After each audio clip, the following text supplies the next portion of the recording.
Hello ವಿದ್ಯಾರ್ಥಿಗಳೇ, in this video we are going to discuss Women's Commission and Minority Commission of India.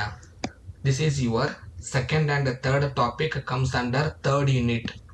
First one, National Commission for Women, Women's Commission. First question, in which year was the National Commission for Women established? 31st January 1992. Who is the first chairperson of the National Commission for Women? Jayanti Patnaik. Who appoints the chairperson of the National Commission for Women? Central government appoints National Commission for Women.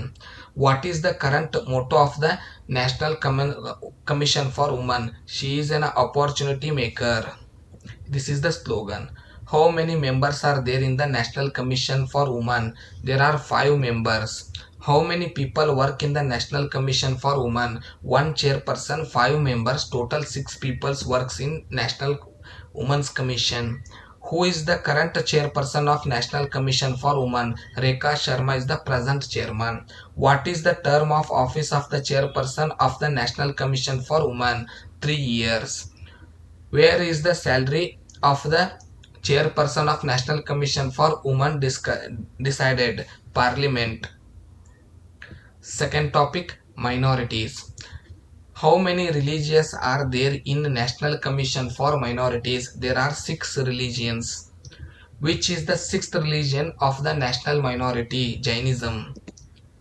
In which year the National Commission for Minority started functioning? 1993. Under which act does the National Commission for Minority function? 1992 Act. What are the religions that are included in the National Commission for Minorities? Muslim, Christian, Parsi, Sikh, Jain, Buddhist. Total 6. When did Jainism join the Minorities Commission? In the year 2014. Who is the Minister of Minorities Commission? Smriti Irani. Who is the current chairman of the National Commission for Minority? Iqbal Singh. How many members does the National Commission for Minorities consist? 5 people. How many persons does the National Commission for Minority consist? 1 chairperson, 1 vice chairperson, 5 members, total 7 persons. Who appoints the National Commission for Minorities? Central government appoints. Which is the article that provides for the extension of National Commissions for Minorities? Article 25. So these are the important questions for Women's Commission and Minorities Commission. In the next video we will discuss about the SC/ST Commission. Thank you.